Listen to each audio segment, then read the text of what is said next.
Samael Aun Weor. Capítulo 1. La montaña de la Juratena. Oramamme, el viejo ermitaño, andando por los caminos del mundo, se internó un día por la selva espesa de un viejo país. Oramamme había nacido en Bacatá, capital de ese soleado país cuyo nombre es Colombia. Oramamme, el viejo ermitaño, habitaba en la selva espesa de aquel viejo país. Cierto día lleno de sol, Oramamme, fatigado por el camino, lleno de hambre y sed, llegó a una cabaña y pidió de comer. Oramamme era un verdadero místico lleno de amor y sabiduría. Cuando Oramamme se sentaba a la mesa, su cena se volvía mística. Recordemos al gran Maestro Jesús, el Cristo. Cuando el Divino Maestro quería enseñar algo especial a sus discípulos, los invitaba a cenar. Para el viejo Oramamme la cena era una verdadera unción mística. Así pues, aquel día lleno de sol,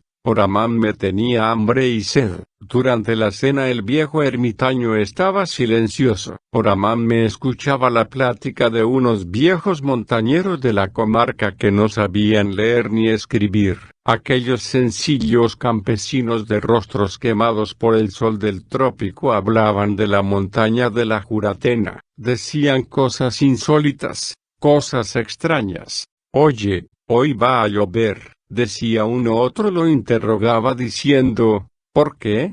Contestaba otro, ¿no oyeron ustedes el enorme ruido de piedras que rodaban de la Juratena anoche? Claro que sí, decía otro. Así continuaba la plática de aquellos montañeros de la selva que no sabían leer ni escribir. Así hablaban y Oramamme, el místico solitario, escuchaba. De pronto el viejo místico se levanta de la mesa y se dirige al grupo de campesinos que platicaban tranquilos a la puerta de aquella cabaña solitaria. Los campesinos, mirando a Oramamme, aguardaron que éste les preguntara algo. El viejo místico, después de saludar a los campesinos cortésmente, los interrogó diciendo, «Mostradme la Juratena. ¿Dónde está esa misteriosa montaña?» El más viejo de los montañeros contestó señalando con su dedo índice, diciendo, «Mirad, allá está. ¿Veis esa montaña que se clava como aguja en el cielo?»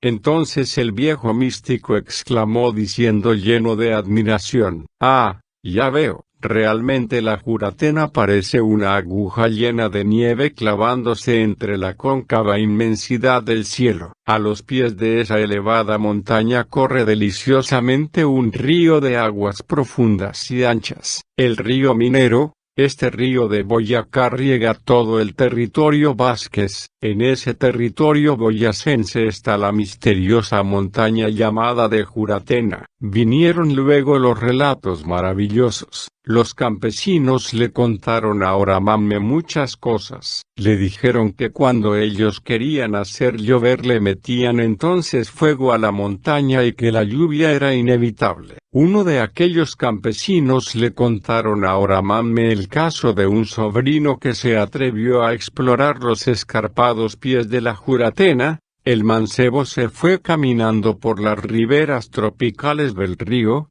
Entonces se encontró con un templo maravilloso incrustado entre las rocas de la Juratena.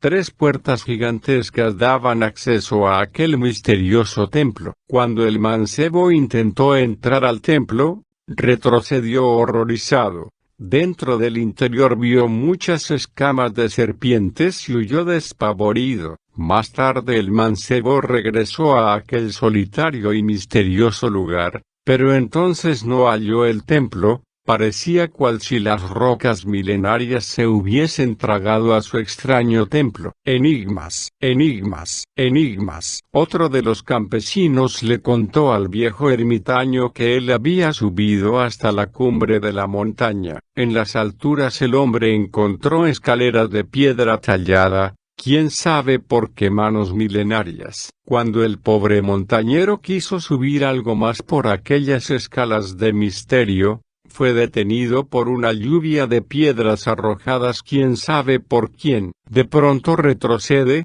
está espantado, una enorme mole de piedra viene contra él. El hombre se esconde tras de un grueso tronco, así se salvó de una muerte horrible. ¿Qué es esto? Enigmas, enigmas, enigmas. Siguen los relatos y otro montañero cuenta que unos exploradores se resolvieron subir hasta la cima de la Juratena. En las alturas se encontraron con unos niños que los interrogaron sobre el objeto de su excursión. Luego esos niños preguntaron a los exploradores diciendo, ¿queréis algo? ¿Deseáis algo? Los exploradores se respondieron, hacer que nosotros podamos hallar un pez bien grande en el río porque tenemos hambre. Los niños hablaron entre sí diciendo, id allá, en el río hallaréis lo que habéis pedido. Cuando los exploradores bajaron de la montaña, echaron el anzuelo al agua de aquel río y ciertamente sacaron un enorme pez con el cual se prepararon una deliciosa cena. Aquellos campesinos estaban estáticos hablando maravillas de la Juratena. Oramán me escuchaba y meditada. Se decían muchas cosas de aquella montaña misteriosa. Unos ingenieros alemanes que recorrieron la montaña aseguraban que la montaña era rica en esmeraldas. Aquellas selvas impenetrables estaban llenas de un aire de misterio. Millones de aves de todos los colores llenaban la umbría de cantos inefables. Aquí y acullá solo se veían gigantescos árboles centenarios y profundidades insondables pobladas de reptiles y changos. Los habitantes de aquella selva temen al tigre que se esconde tras de cada mata. La selva es un misterio, un mundo de extrañas sorpresas que el hombre desconoce totalmente. En la selva existen leyes y fuerzas desconocidas para los físicos y los químicos. Hay cosas en la selva que el hombre académico de la ciudad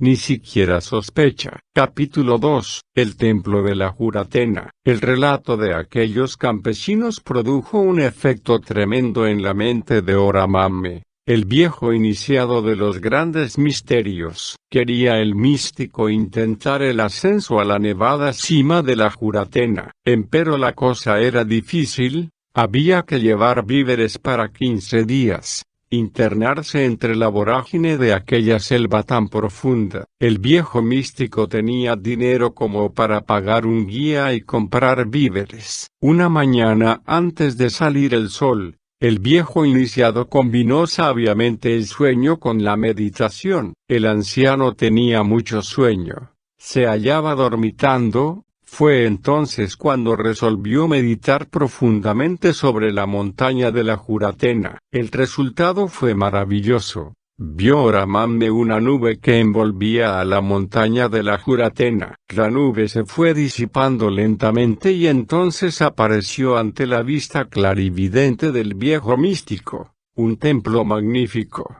con su cúpula maravillosa y sus magníficas columnas de mármol. Un camino conducía hasta la magnífica catedral de aquel maravilloso templo. Oramame se había desdoblado sin saber cómo ni a qué hora. Ese desdoblamiento fue el resultado de la meditación sabiamente combinada con el sueño. El viejo místico caminaba ahora en cuerpo astral con dirección al templo. Un grupo de maestros con sus túnicas de gloria salían ahora a recibirlo llenos de alegría y amor. Oramame estaba en éxtasis. No hay mayor placer que aquel de sentirse el alma desprendida. En los mundos superiores, el pasado y el futuro se hermanan dentro de un eterno ahora. Allí el pasado y el futuro no existen, allí la vida es un eterno presente, un eterno ahora, un eterno instante. Cuando el viejo Oramame cruzó el umbral del templo sagrado de la Juratena, los santos iniciados de aquel santuario sagrado le entregaron una cuchara de plata en cuyo cubo podía leerse la siguiente inscripción: alimento de la fraternidad universal blanca. La cuchara contenía miel de abejas pura. Invitado por los santos maestros, aquel viejo místico penetró dentro de un santum maravilloso del templo de la Juratena. Dentro de aquel santum podía verse el candelabro de 7 brazos, todo de oro macizo. En el centro había una mesa y algunas sillas. Oramambe fue invitado a tomar asiento y acto seguido se sentó en la mesa. Un gran adepto de la logia blanca sentado también a la mesa se colocó frente a Oramambe. Aquel viejo adepto vestido con su túnica de gurú, con sus ojos penetrantes y divinos,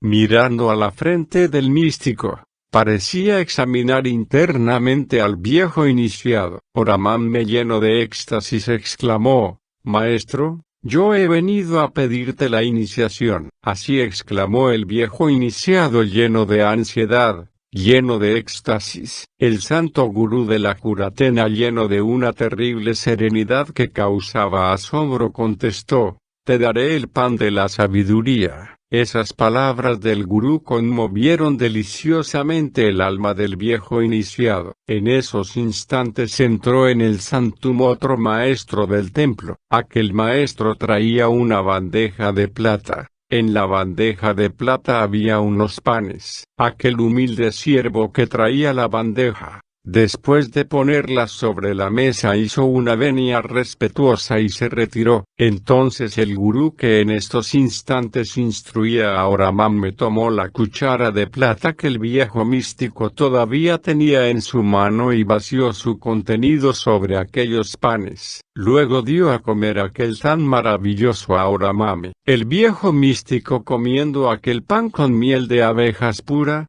meditada en su simbolismo maravilloso. Cuando el viejo místico hubo acabado de cenar, el maestro tomó nuevamente la palabra y dijo: «Ahora te tomarás un frasco de aceite de ricino en ayunas. Es necesario que limpies tu estómago». El viejo místico comprendió que algo importante habría de suceder y que por lo tanto era urgente tener su estómago bien limpio. Terminada la visita, el viejo iniciado se despidió del gurú y regresó a su cuerpo físico después de haber recibido la bendición del santo gurú. Aquella experiencia interna fue maravillosa, y el viejo iniciado se sentía lleno de una vitalidad maravillosa. Muy temprano el místico se encaminaba a la farmacia más cercana y compró un frasco de aceite de ricino. Ya de regreso a su casa, el viejo iniciado, obedeciendo las órdenes del gurú de la Juratena, se tomó el aceite de ricino. Comprendió el místico que debía limpiar su estómago porque algo maravilloso le aguardaba.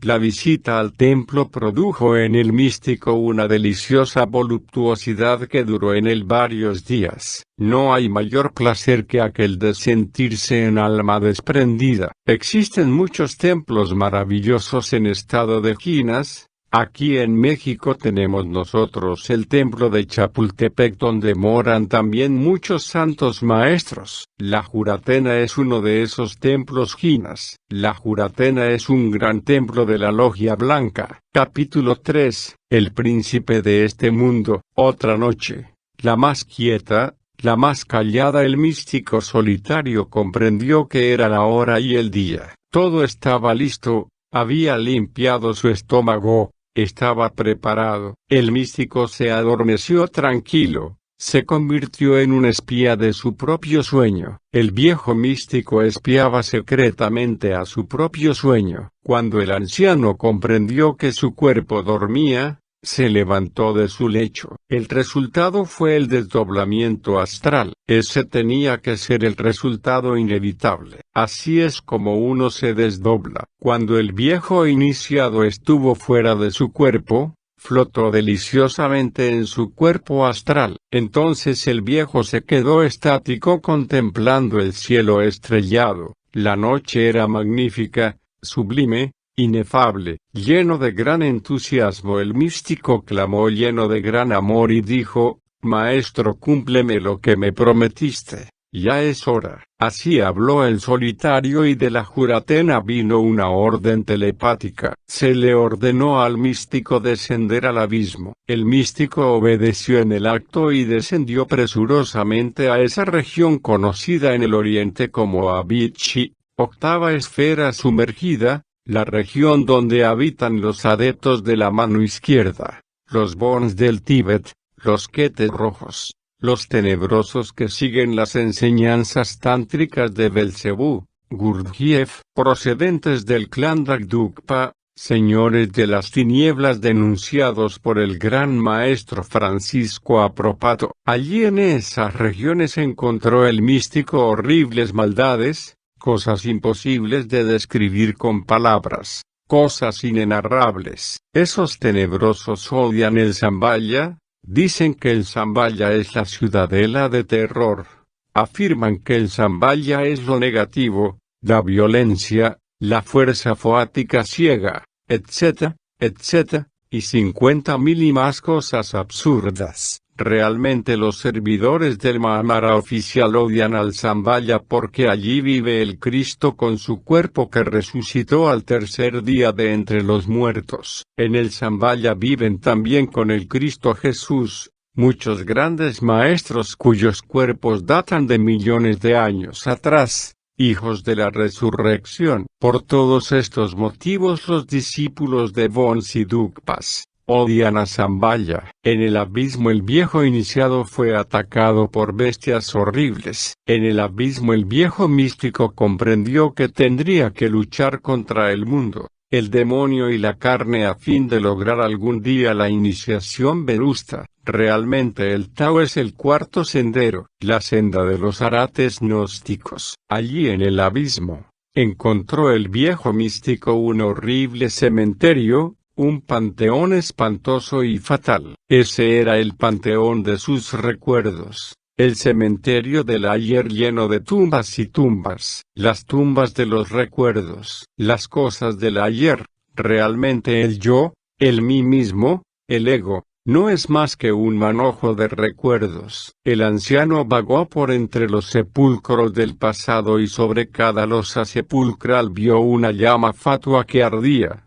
La llama del pensamiento. Ciertamente el pensamiento es una función de la memoria. Solo terminando con el doloroso proceso del pensar, adviene a nosotros la verdad. Todo lo entendió el solitario. Todo lo comprendió y cuando quiso salir de aquel cementerio horrible, vio un grupo de gigantescos espectros que en la enrejada puerta funeral le cerraban el paso. También vio allí una pobre alma que sufría lo indecible y no podía salir de aquel cementerio porque los espectros del ayer le cerraban el paso. Esa alma sufría lo indecible. Junto al místico iban algunos chelas que acercándose a la pobre víctima la bendijeron. Luego se acercó el místico y comprendió que esa era su pobre alma esclavizada del ayer, atrapada por el némesis, por el karma, por la horrible rueda del samsara. El viejo místico se movía en esos instantes en su propio ser interno. El íntimo estaba lleno de éxtasis y acercándose a su pobre alma la bendijo lleno de amor. Entonces aquella alma exclamó así: ¿por qué veo sobre tu cabeza una luz azul tan divina, tan distinta a la de tus compañeros? Ah, exclamó el místico, es la luz de mi amor, alma mía, ven. Sígueme, y enfrentándose el místico a los gigantescos espectros funerales que cerraban el paso, sacó fuera a su pobre alma que sufría lo indecible. El místico elevó su alma a los mundos de la luz, y dirigiéndose luego por un estrecho y tortuoso sendero llegó con ella a la puerta angosta y difícil del Santum de la Gran Luz.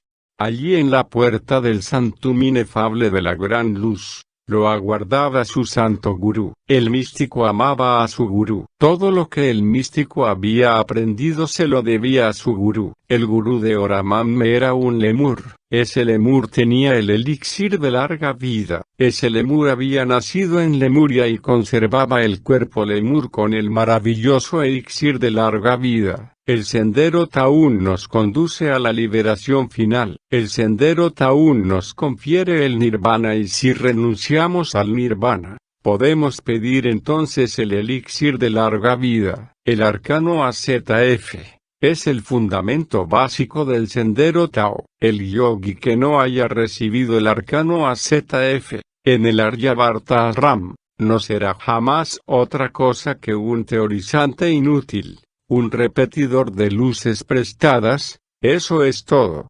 Cuando el viejo místico quiso entrar al sanctum, su alma se transformó en un escorpión que le hirió su mano con el aguijón. Ciertamente el escorpión simboliza los órganos sexuales. Nosotros fuimos heridos por el escorpión. Nosotros salimos del Edén por la puerta del sexo. Solo por esa puerta podemos retornar al Edén. El Edén es el mismo sexo. El místico se asombró al ver su alma convertida en escorpión. Esto nos recuerda la constelación Escorpión. Realmente Escorpio influye sobre los órganos sexuales. Empero el escorpión nos hiere con su aguijón. Salimos del Edén por las puertas del sexo. Solo por esa puerta podemos retornar al Edén. El Edén es el mismo sexo. El viejo iniciado penetró entonces en la cámara de la luz santa donde resplandece el espíritu universal de vida. Aquella divina y terrible cámara estaba iluminada por una luz blanca inmaculada que no hacía sombra por ninguna parte, y que daba vida a todo lo que tocaba. Oramamme estaba estático entre tanta belleza. De pronto sus ojos se fijaron en un hermosísimo cuadro que había sobre una mesa. Era un cuadro delicioso, un cuadro del mártir del Calvario. Allí se veía el Gólgota en toda su terrible belleza divina. El místico se quedó absorto contemplando aquel magnífico cuadro que ni un Miguel Ángel, ni un Rafael, ni un Velázquez hubieran podido describir con tanto realismo. Aquel cuadro tenía vida. Allí se veía el gran acontecimiento del Gólgota. Allí estaba el gran maestro crucificado en el monte de las calaveras. Sus heridas sangraban todos sus estigmas y la sangre caía sobre la tierra sagrada. Se veían a los vivos sangrar aquellas heridas. El cuadro tenía vida. No era un cuadro muerto, era un cuadro viviente. El sol se ocultaba en el occidente entre nubes rojas de sangre. Sudaba el adorable sangre viva. Todo era allí infinito amor y dolor. A los pies de la gran cruz se veían las calaveras de los ajusticiados. Realmente ese es el monte de las calaveras, lugar donde se crucificaba a los delincuentes. La gran cruz frente al sol que se ocultaba en el poniente, proyectaba sobre el monte de las calaveras una sombra de muerte, la sombra de la cruz.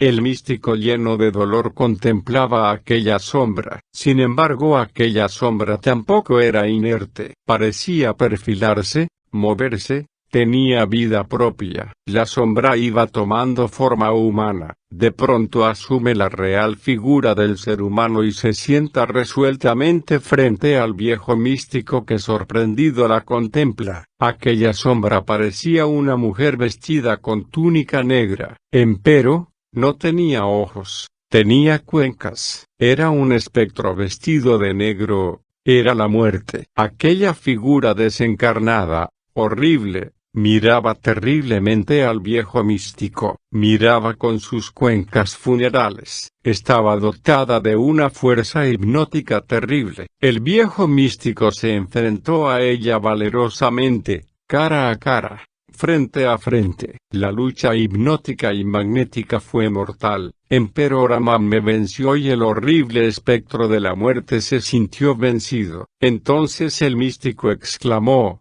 «Huye delante de mis pasos hasta la consumación de los siglos. Tú serás mi esclava y yo seré tu señor». La vencida muerte se levantó de su asiento y salió por la puerta de aquella cámara santa. El místico se fue tras de aquella y siguiendo por la puerta, la siguió por el tortuoso sendero que conducía a aquella cámara santa. De vez en cuando la muerte trataba de regresarse para combatir al solitario místico. Entonces el anciano extendía su mano hacia ella y le decía lleno de victoria: «Huye delante de mis pasos hasta la consumación de los siglos. Tú serás mi esclava y yo seré tu señor». Al fin, la muerte huyó definitivamente. Entonces el viejo iniciado se cubrió de gloria. Había vencido a la horrible y desencarnada muerte. Alegre por el triunfo, El viejo místico regresó a la Cámara Santa, siguiendo el angosto y estrecho sendero que conduce a la gran luz. Alegre por el triunfo, el viejo místico regresó a la Cámara Santa para comunicarle su triunfo al maestro. Realmente el anciano estaba que desbordaba de alegría. Se sentía ser un héroe. Hablaba con una voz que lo asombraba a él mismo. Era la voz de su Dios interno. Quería contarle todo a su maestro. Había vencido a la muerte. Se sentía victorioso. Cuando el místico entró en la Cámara Santa encontró a su gurú sentado en un hermoso diván. Entonces extendiendo la mano derecha el gurú, señaló algo terrible y dijo: y ese es el administrador de la muerte. Entonces el místico vio un gigantesco esqueleto vestido de príncipe medieval. Vestía aquel espectáculo pantalones de terciopelo que le llegaban hasta las rodillas, medias largas y blancas muy elegantes, zapatos de charol con grandes hebillas y una antigua casaca de terciopelo elegantísima como las que se usaban por los siglos XIV o XV. Aquel esqueleto gigantesco miraba con sus grandes cuencas, y tenía una actitud imponente, desafiante, terrible. El místico se enfrentó al horrible espectro con ánimo de vencerlo. Pero el esqueleto vestido de príncipe de este mundo era superior a todas sus fuerzas. El místico regresó a su cuerpo espantado en gran manera. Ciertamente el príncipe de este mundo es el yo psicológico que todos llevamos dentro. Distingamos entre el ser y el yo. El ser es el íntimo, el alma universal dentro de nosotros mismos. El ser trasciende al yo porque es universal. El yo es el príncipe de este mundo, altivo y perverso. Muchas escuelas filosóficas hablan contra la personalidad, defienden la vida impersonal, pero cometen el error de divinizar al yo, de pregonar a los cuatro vientos la existencia de un yo disque divino, de un yo superior, etc. Ese es un error gravísimo porque el ser, el íntimo, la mónada, el Jivanatman, Purusa, o como queramos llamarle, es una gota de la gran alma dentro de nosotros mismos, una gota del océano, una chispa de la gran hoguera. El ser trasciende al yo y al egoísmo. El espíritu individual no existe. Solo existe el espíritu universal de vida. Hay que acabar con la individualidad porque todos somos uno. Solo existe el espíritu universal de vida. Ese gran espíritu universal de vida tiene como el mar, olas grandes y pequeñas, dioses y devas, elementales y hombres. El íntimo del hombre y de la bestia, del dios y de deva no son sino diversas modificaciones del espíritu universal de vida. La gota debe sumergirse en el océano, y el océano, en la gota. HPB, dijo, la herejía de la separatividad es la peor de las herejías. Si las olas de la mar hablaran dirían así: nosotras las olas somos todas el océano. Nosotras somos el mar. Así es el espíritu universal, como el mar. Todos somos uno. Si una ola se separa del océano para decir yo soy un individuo, yo soy un ya separado, esa sería la peor de las herejías. Lo imposible. Capítulo 4. Los tres traidores de Iramaviv. Los tres traidores de Iramaviv se llaman Sebal, Ortelut y el tercero es Tokin. Los tres traidores fueron decapitados, las tres cabezas fueron echadas al fuego y las cenizas lanzadas a los cuatro puntos de la tierra, a los cuatro vientos. Esos tres traidores son el dragón negro de las tres cabezas, los tres rebeldes. El primero es el rebelde a la naturaleza, el segundo es el rebelde a la ciencia y el tercero es el rebelde a la verdad. Esos tres rebeldes son en la Biblia: Coré, Datón y Abirón. El primero es el que golpea a Irán con la regla, así los justos son asesinados en nombre de la ley y el orden. El segundo golpea a Irán con la palanca, Así es como los prejuicios y creencias de cada época llevan a la muerte a los grandes iniciados. El tercero remató a Irán con el martillo. Así es como la violencia de cada época asesina a los justos y prohíbe la difusión de la doctrina secreta. Estos tres traidores controlan los tres cuerpos llamados astral, mental y causal, voluntad. Los grandes clarividentes han estudiado estos tres vehículos, pero desgraciadamente no han estudiado lo que hay dentro de ellos. El astral está controlado por Sebal, el padre del deseo. El mental está controlado por Ortelut, el horrible demonio de la mente, y el cuerpo de la voluntad, causal, está controlado por Stocking, el terrible demonio de la mala voluntad. Estos tres traidores constituyen eso que se llama el príncipe de este mundo. La víctima inmolada es siempre el Cristo interno de todo hombre que viene al mundo. Hiram es nuestro Cristo interno. Hiram es el Rey Sol. El Rey ha muerto. ¡Viva el Rey! Cristo fue asesinado por tres traidores: Caifás, el sumum sacerdote, Judas Iscariote y Pilatos. Nosotros necesitamos resucitar al Cristo dentro de nosotros mismos. Esto solo es posible decapitando a los tres traidores. Los 27 maestros que salieron a buscar al primer traidor se dividieron en tres grupos de 9. Estos tres grupos practicaron por el oriente, por el mediodía y por occidente. Esto nos recuerda las tres puertas del templo: hombre, mujer, sexo. Solo bajando a la novena esfera,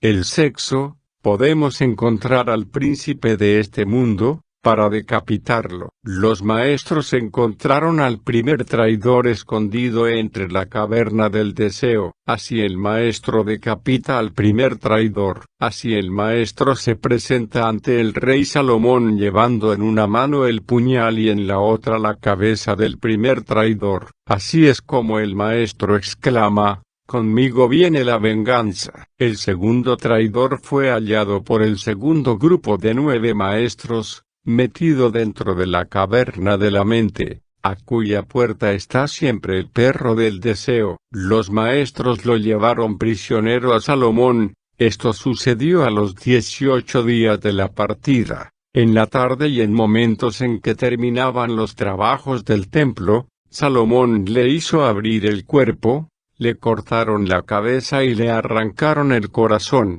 Estos 18 días nos recuerdan el arcano 18 del tarot. Realmente los enemigos secretos y ocultos de la mente nos acechan para desviarnos de la senda de la iniciación. Solo 9 maestros encontraron al segundo traidor. Solo bajando a la novena esfera logramos decapitar al segundo traidor. El tercer grupo de 9 maestros encontró al tercer traidor y tuvo que defenderse con mucho valor, porque el tercer traidor se defendió heroicamente con el hacha de la mala voluntad. Lo más grave es que el tercer traidor intentaba lanzarse al abismo. Siempre la mala voluntad y la desobediencia nos hace caer al abismo. Las 3 cabezas fueron colocadas sobre 3 pértigas guarnecidas de hierro a la puerta del templo, luego fueron echadas al fuego. Tenemos que bajar a la novena esfera, el sexo,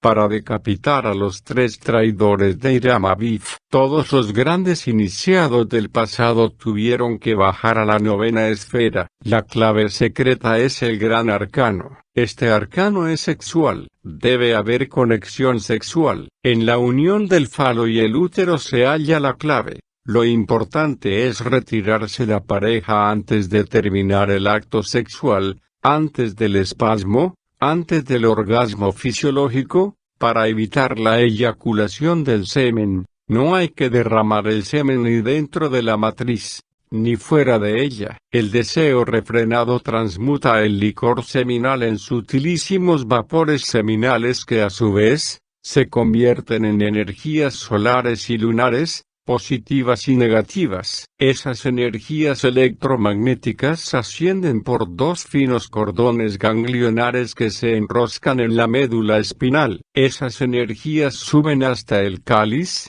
Ese cáliz es el cerebro, así el cerebro se seminiza, así el semen se cerebriza. Este secreto sexual es el arcano AZF. Con este arcano se logra la entrada al Edén. El Edén es el mismo sexo. Nosotros salimos del Edén por la puerta del sexo. Solo por esa puerta podemos entrar al Edén. Nadie puede entrar al paraíso por puertas falsas. Tenemos que entrar por donde salimos. Esa es la ley. Cuando las corrientes solares y lunares de nuestro licor seminal hacen contacto con el coxis cerca del tribeni, entonces despierta la culebra ígnea de nuestros mágicos poderes. El flujo ascendente de la energía del tercer logos a lo largo de nuestra médula espinal. Es la espada flamígera con la cual decapitamos al príncipe de este mundo. Con el arcano AZF, todo ser humano puede despertar el Kundalini y convertirse en un gran maestro de la logia blanca. Capítulo 5. Las aguas del río Minero. A los pies de la Juratena corre el río Minero, río de aguas anchas y profundas. Estas aguas son el oro puro, estas aguas son el Mysterium Magnum. El enseminis, el lápiz filosoforum o piedra filosofal. Estas aguas son la summa materia, el menstruum universale. El principio fundamental de la alquimia es el disolvente universal, el semen cristónico que nosotros llevamos en nuestras glándulas sexuales. Existen 3, 7 y 12 procedimientos alquimistas, pero todos concuerdan en que el único objetivo es transmutar en oro puro los metales más groseros.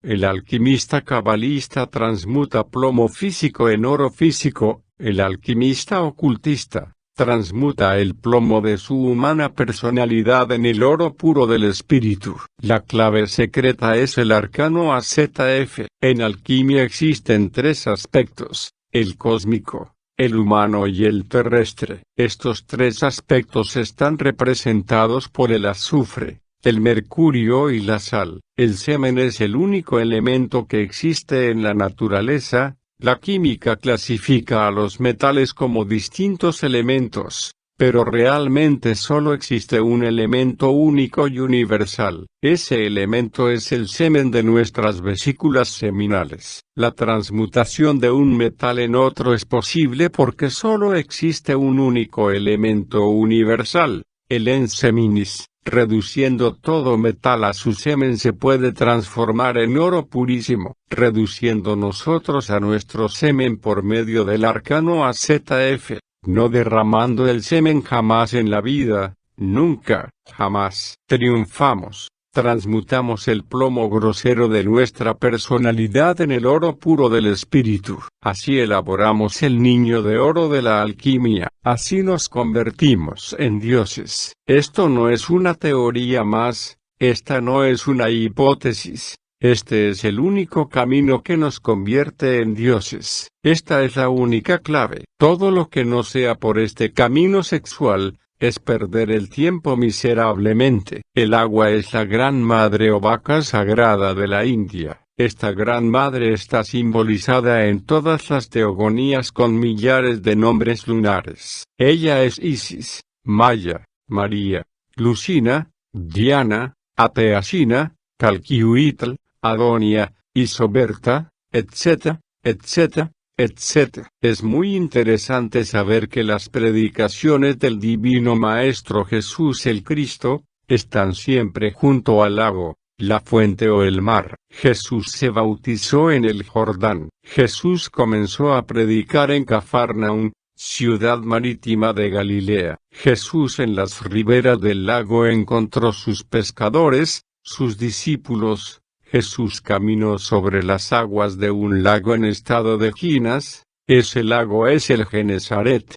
Ese lago es Jainesaret o Gina. Queremos decir con esto que ese lago estaba encantado, en parte se hallaba sumergido dentro del plano astral. Ese es el estado Ginas. La doctrina de salvación se enseña siempre en los misterios iniciáticos del lago. En las torres del silencio de los Parsis, con sus grandes templos llenos de preciosas graderías llenas de gente, se representaban todos los dramas de los grandes misterios en las aguas tranquilas de los lagos sagrados.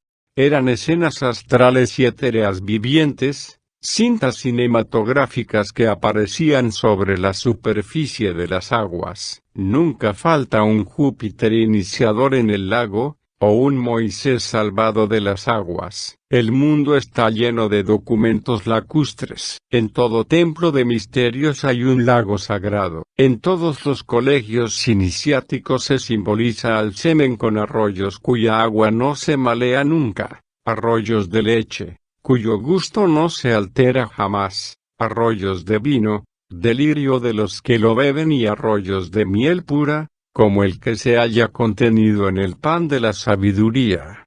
Los paraísos hebreos estaban siempre llenos de tierras que manaban leche, miel y ambrosía. En todo templo de la logia blanca no puede faltar el agua de vida. En los tiempos antiguos se representaban los misterios en esos lagos ginas. El sol y el fuego junto con la luna y el agua de vida, son el origen de mundos y bestias, hombres y dioses. El Edén es una ciudad sagrada de las 9 puertas. La 9ª puerta es el sexo, la 9ª esfera de la Cábala es el sexo. Buda, Jesús, Hermes, Mahoma, Dante, Pitágoras, Zoroastro, etc., tuvieron que descender a la 9ª esfera para trabajar con el fuego y el agua, origen de mundos, bestias, hombres y dioses. Toda auténtica iniciación blanca comienza por allí. El deseo refrenado transmuta el semen en sutilísimos vapores. Los vapores seminales se convierten en energías. Las energías sexuales bipolarizadas ascienden entonces por los cordones ganglionares hasta el cerebro. Cuando las corrientes solares y lunares se unen, despierta entonces el fuego sagrado del tercer logos. El flujo ígneo del tercer logos asciende por el canal central de la médula espinal. La energía sexual es la energía creadora del tercer logos. Cuando nosotros hacemos retornar la energía del tercer logos hacia adentro y hacia arriba, nos transformamos en dioses inefables y terriblemente divinos. Todo el secreto, toda la clave consiste en no derramar el semen jamás en la vida. Ese es el arcano AZF. Si alguien cree que existe otro camino para llegar al adeptado, ese alguien está absolutamente equivocado. En nombre del eterno Dios viviente que creó el cielo y las cosas que hay en él, y la tierra y las cosas que hay en ella, yo Samael Aungweor juro por el que vive por siempre jamás que solo y únicamente con el arcano AZF, nos podemos transformar en dioses omnipotentes. Capítulo 6. La muerte vencida. El fuego del tercer logos es un fuego espiritual, que sube por el canal central cuando trabajamos con el arcano AZF. Ese fuego sagrado nos confiere muchísimos poderes ocultos. El fuego nos da poderes sobre los terremotos, sobre el agua, sobre los vientos. El fuego nos da el poder del oído oculto, el poder de la clarividencia y el poder de la omnisciencia. El fuego del tercer logos es el Kundalini, la serpiente ígnea de nuestros mágicos poderes. Ahora nos explicaremos por qué el mancebo que exploró las riberas del río Minero halló en la puerta central del templo algunas escamas de serpientes. Entonces huyó despavorido. Hay que bajar a la fragua encendida de Vulcano, el sexo, para cortar la cabeza de la medusa con la espada flamígera. Hay que bajar a la fragua encendida de Vulcano para limpiar los establos del alma con los fuegos sagrados. Hay que bajar a la fragua encendida de Vulcano para retemplar la espada y conquistar el corazón de Venus. Entonces logramos la iniciación venusta. Cuando Jesús recibió la iniciación venusta en el Jordán, entonces encarnó al Cristo. Todo aquel que recibe la iniciación venusta encarna al Cordero inmolado. Él entra en el alma y se transforma en ella. Ella a su vez se transforma en él. De esta simbiosis divina y humana, de viene eso que nuestro Salvador llama con tanto acierto el Hijo del Hombre, entonces ya somos dioses. No hay otro camino para llegar a esas alturas. El que diga que existe otro camino realmente es un necio. Podemos llenarnos la cabeza de teorías, podemos hacernos miembros de muchas escuelas, podemos envejecer estudiando, pero si no trabajamos con el arcano AZF, no despertamos el Kundalini ni tampoco nos convertimos en dioses. ¿Seremos pobres teorizantes? Eso es todo. La única clave que existe en la vida para volvernos dioses es el arcano AZF.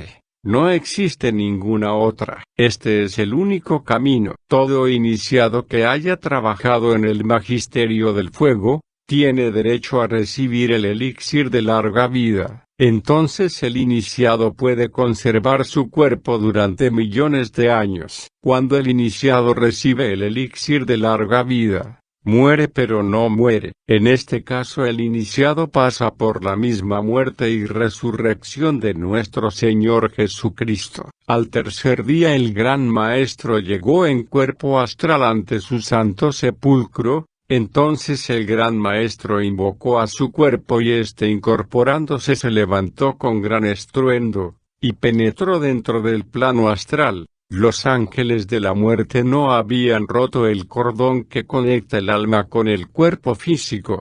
Dentro del plano astral, las santas mujeres en sus cuerpos astrales trataron el cuerpo del Maestro con ungüentos aromáticos. Después, recibiendo órdenes supremas, el Maestro recibió su cuerpo. El cuerpo flotando dentro del plano astral se paró sobre la cabeza astral y entró dentro del alma del Divino Maestro. Así quedó el Maestro resucitado, con su cuerpo en estado de jinas. Queremos decir con esto, que el cuerpo del Maestro está dentro del plano astral. En ese estado se presentó a los discípulos de Emaús y cenó con ellos. En ese estado se presentó ante los 11. En ese estado le demostró a Tomás su propia resurrección. Después el Maestro se fue para el Zambaya, país secreto del Tíbet oriental. En ese país vive el Gran Maestro junto con otros tantos maestros de la Logia Blanca que trabajaron con el arcano AZF, y lograron la resurrección. Según las tradiciones mahometanas, sabemos que el maestro de Mahoma era un hombre de jinas, cuyo cuerpo era inmortal, había logrado el elixir de larga vida. Khedr era considerado por los mahometanos como profeta. Khedr había trabajado con el arcano AZF. Este fue el gran maestro de Mahoma. La humanidad divina vive en los paraísos de jinas. Multitudes inefables habitan con sus cuerpos en las tierras de jinas. Entonces convivíamos con los dioses elementales del fuego, del aire, del agua y de la tierra. Esas eran las épocas en que los ríos de agua pura de vida manaban leche y miel. Aquellos que quieran regresar a esos paraísos de jinas, deben entrar por donde salieron. Nosotros salimos del Edén por la puerta del sexo, solo por esa puerta podemos entrar al Edén. El Edén es el mismo sexo. Cagliostro, el enigmático y poderoso conde, era un habitante de las tierras jinas. Vivió en las épocas de Jesucristo. Fue amigo personal de Cleopatra. Trabajó para Catalina de Médicis. Fue el conde Fénix en Rusia, etc. Ese hombre era inmortal. Ese hombre curaba enfermos, transmutaba el plomo en oro y hacía diamantes. Dícese del conde Cagliostro, que aparecía y desaparecía instantáneamente. A los pobres los curaba sin exigirles pago, pero a los reyes, a los príncipes, les cobraba fuertes sumas de dinero. El enigmático y poderoso conde de Cagliostro había recibido el elixir de larga vida. Zanoni fue también otro maestro grande y maravilloso. Había sido iniciado en la Torre de Fuego de la vieja Caldea y vivía en los paraísos jinas. Desgraciadamente se cayó porque se enamoró de una joven artista de Nápoles. se cayó por el sexo. Con el sexo nos levantamos y con el sexo nos caemos. Con el sexo nos convertimos en lo que queramos, ángeles o diablos, dioses o bestias. Zanoni se dejó caer y perdió la cabeza en la guillotina durante la Revolución Francesa. La energía del tercer logos fluye en la nebulosa y en el átomo. La energía del tercer logos organiza el vértice atómico y el vértice de todo universo. Exteriorizada hacia afuera y hacia abajo nos convierte en demonios. Cuando la hacemos retornar hacia adentro y hacia arriba, nos convertimos en ángeles. El laboratorio del tercer logos son nuestros órganos sexuales. El tercer logos es el Espíritu Santo. El fuego del Espíritu Santo sube por el canal central de la espina dorsal. Moisés fue discípulo de un gran maestro de los paraísos Ginas. Moisés supo hallar a su gurú en la confluencia de los dos océanos. Ese gurú, después de instruir a Moisés, se sumergió dentro del plano astral. Sin embargo, ese gurú tenía cuerpo de carne y hueso. Era un inmortal de las tierras de Ginas. Cuando decapitamos al príncipe de este mundo, vencemos a la muerte. Entonces exclamamos: huye delante de mis pasos hasta la consumación de los siglos. Tú serás mi esclava y yo seré tu señor. ¿Dónde está, oh muerte, tu aguijón? ¿Dónde, oh sepulcro, tu victoria? Si después de leer usted, querido lector, este libro, quiere seguir de fornicario, eyaculando miserablemente el licor seminal, no se queje después de su mala suerte. No diga que la logia blanca no lo ayudó. Los fornicarios se convierten en demonios. Si usted no nos cree, a nosotros no nos importa. Lo único que nos interesa es darle la clave secreta de la iniciación. Si usted desprecia esta clave, después tendrá que buscarla con lágrimas de sangre. Esa es la ley, es el némesis, es el karma. No pierda el tiempo usted teorizando. Practique con el arcano AZF. Cristifíquese. Nosotros somos sus amigos y estamos dispuestos a ayudarlo. Hay que sublimar las energías sexuales al corazón con la palabra pura. Cada una de nuestras palabras debe ser armonía, paz, amor. El verbo es sexual, y si nuestras palabras son sucias, arrítmicas, entonces las energías creadoras del tercer logos se transmutan en poderes tántricos negros y fatales. Cuando el varón cumple los 14 años, su voz se transforma en la voz de hombre. Entonces es cuando nuestras glándulas sexuales entran en actividad. Esto nos hace ver la íntima relación que existe entre la laringe creadora y los órganos sexuales. El sexo y el verbo son una misma cosa, una misma fuerza divina, inefable. Hay que trabajar con el arcano AZF y hablar deliciosamente. Enseñad el arcano AZF, con modestia, sin vulgaridades, con pudor. No profanéis la palabra. Con el arcano AZF, venceréis la muerte. Estudiad, querido lector, practicad y adelante. Que vuestro Padre que está en secreto y que vuestra bendita y adorable Madre Kundalini os bendiga. Vuestro propio ser. Samael Aun Weor. Capítulo 7. Los tiempos del fin. Otra noche.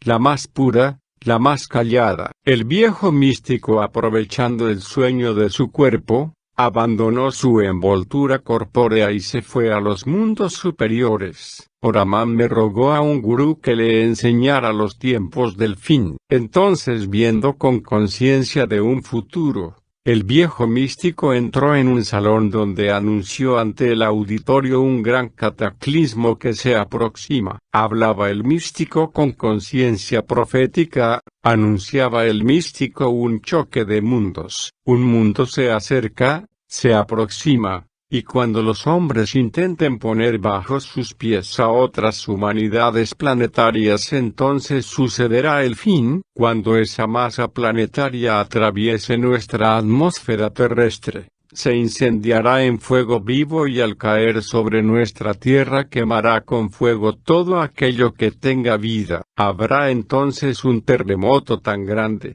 cual nunca lo hubo antes desde que existen hombres sobre la tierra. Cuando el acontecimiento se realice, no se hallará una sola alma que ponga en duda su venida. El acontecimiento descenderá a los malvados y elevará a los virtuosos. Cuando tiemble la tierra con violento temblor, las montañas volarán en pedazos y se tornarán como el polvo disperso por todas partes. Cuando vosotros los hombres estéis divididos en 3 tropas, entonces habrá hombres a la derecha, las ovejas, y hombres de la izquierda, los cabritos, y los últimos, los electos, serán los primeros.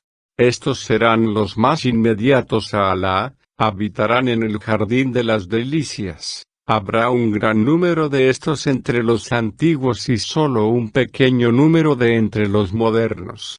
Descansarán en asientos ornados de oro y pedrerías, reclinados y colocados uno frente a otro. En torno a ellos circularán jóvenes eternamente jóvenes con cubiletes, garrafas y copas llenas de una límpida bebida que no les producirá ni dolor de cabeza, ni aturdimiento, con frutos que escogerán a su gusto y carne de esos pájaros que les gustan tanto.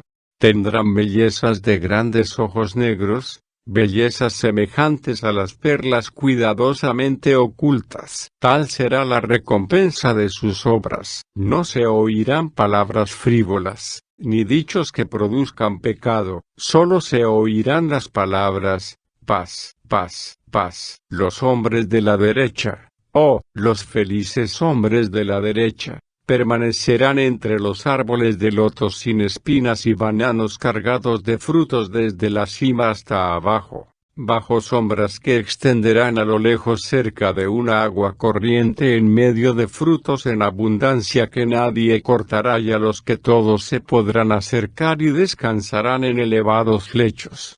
Nosotros en una creación aparte hemos creado las bellezas del paraíso, hemos conservado en virginidad, queridas de sus esposos y de un ángel igual al suyo serán destinadas a los hombres de la derecha. Habrá un gran número entre los antiguos y un número entre los modernos. Sura al-Bvs 1 al 39 y 76 a 77 Corán. Estos versículos del Corán confirman nuestra profecía sobre los tiempos del fin. El viejo místico profetizaba la gran tragedia. El viejo místico hablaba y las gentes se reían de él. Viviendo con conciencia de futuro, el anciano anduvo por las calles de una gran ciudad anunciando los tiempos del fin. Nadie le creía. Todos se burlaban del místico. Esa ciudad era Babilonia la Grande, la madre de todas las fornicaciones y de todas las abominaciones de la tierra. El solitario en su cuerpo astral entró a un laboratorio científico. Allí vio el anciano a un gran gigante acostado en el suelo. Ese gigante tenía el aspecto de un gran intelectual. El gigante dormía y los científicos le extraían la energía atómica del cerebro y del corazón. Ese gigante es el coloso atómico de nuestro mundo terrestre. Duerme y quiere despertar, empero con ciertos instrumentos le extraen la energía atómica del cerebro y del corazón. El viejo iniciado sabía que si el coloso llegara a despertar acabaría con los científicos y con el mundo entero. Los científicos serían víctimas de su propio invento. Así lo comprendía el anciano. Así lo entendía. El viejo anduvo luego por las calles de la gran ciudad cuyo número es 666, y vio una gran torre de cristal que llegaba hasta el cielo. Hueca torre de frágil cristal, traición al Eterno. Pronto será quebrantada. Esa es la torre de Babel que amenaza a los cielos estrellados. Esa torre está representada por la ciencia materialista que odia a Dios. Por entre esa hueca torre de frágil cristal vio el místico aviones cohetes maravillosos que subían y bajaban. aviones cohetes capaces de llegar a la Luna y a los otros mundos habitados. La especie humana estaba llena de soberbia y orgullo. Entonces algo terrible sucedió. Despertó el coloso atómico y se vieron cosas horribles. Las camadas superiores de la atmósfera terrestre, alteradas por las explosiones atómicas, dieron origen a terribles terremotos y espantosos maremotos. Las ciudades caían como castillos de naipes al suelo. Olas monstruosas nunca vistas azotaban las playas y había un sonido extraño en la mar. Por donde quiera, lamentos, hambre, miseria, guerras atómicas, enfermedades terribles ocasionadas por la radioactividad. Y cuando el místico contemplaba todo esto, un mundo se acercó a la Tierra y al caer sobre nuestro globo planetario quemó con fuego todo aquello que tenía vida, y hubo un terremoto tan grande cual nunca lo hubo jamás desde que existen hombres sobre la Tierra. Entonces fue el fin. El místico contemplaba todo eso mirando en el futuro. Se vio junto con otros dos maestros ayudando a salvar a los justos, y del fondo del mar surgieron nuevos cielos y nuevas tierras donde morará la futura gran raza llamada la raza de Coradi. Antes del cataclismo serán salvados secretamente los justos. Otra noche, el viejo iniciado vio inmensas multitudes de seres humanos entrando en las grandes ciudades, humanos de Venus, de Mercurio y de Marte. Los venusinos encabezaban el desfile, pusieron sus discos voladores sobre camiones nuestros, y eran bellos de rostro y pequeños de estatura. Los mercurianos eran algo más altos y llenos de gran sabiduría, los marcianos de la misma estatura nuestra, pero menos sabios, hombres de conciencia futura.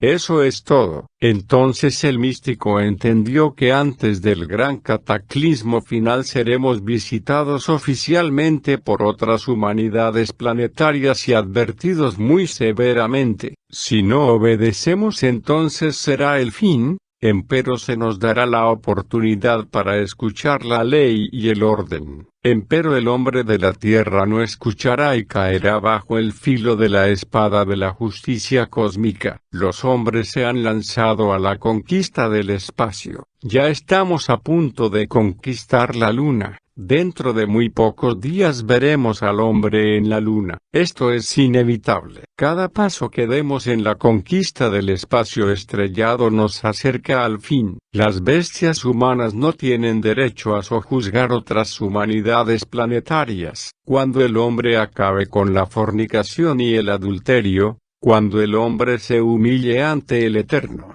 entonces realmente se habrá ganado ese derecho a la navegación interplanetaria. Empero el hombre quiere conquistar los espacios estrellados a la brava, a la fuerza, y el resultado será la caída de la Torre de Babel, con la cual hoy como ayer amenaza los cielos estrellados.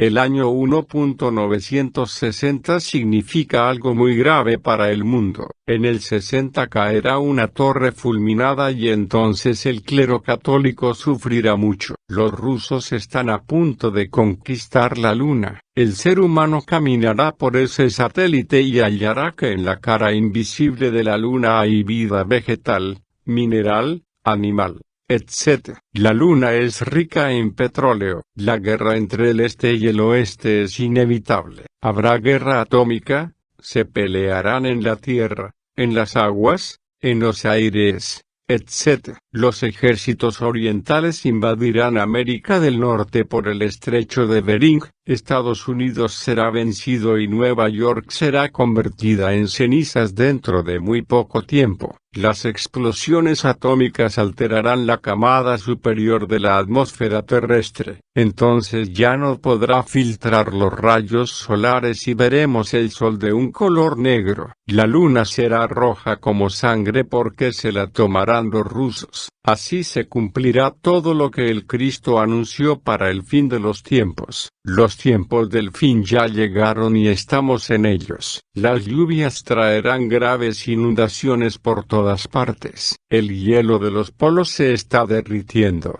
El deshielo de la capota polar traerá frío y terribles inundaciones. Ese es el resultado de las explosiones atómicas. El Vaticano está a punto de ser destruido. El Papa Juan XXI andará por distintos lugares del mundo. Todas las conferencias de paz y todos los arreglos diplomáticos fracasarán inevitablemente. Todos los países de la Tierra serán sacudidos por grandes terremotos. Un mundo gigantesco se acerca a la Tierra y verticalizará el eje terrestre. Entonces veremos escenas dantescas. Cuando ese gigantesco orbe kármico se acerque demasiado a la Tierra, todo ojo lo verá y entonces el hombre enviará un maravilloso cohete bien tripulado con gente científica que llegará a la luna. Ese gigantesco orbe kármico traerá guerras a muerte y se llevará al abismo a los perversos de este siglo.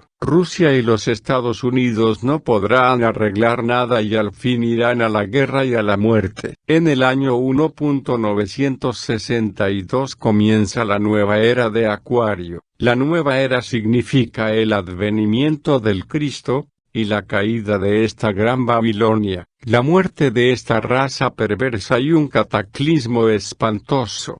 Pero esta vez, los justos no pagarán por los pecadores. Esto sucedió ya una vez y ese tiempo pasó. Un mundo que se atrevió a crucificar al Cristo está de hecho absolutamente fracasado. Será destruido, empero los justos serán salvados secretamente. De estos justos saldrá la futura gran raza. Habrá cielos nuevos y tierras nuevas para los justos. Justos son los castos. Todo aquel que derrame el semen aunque sea casado, es de hecho un fornicario. Para ellos, para los fornicarios, el abismo y la muerte segunda. Esa es la ley. Que se preparen los gnósticos para la gran catástrofe que se acerca. El día ni la hora nadie la sabe, sino el Padre. Empero esto está ya a la puerta. Samael Aun Weor.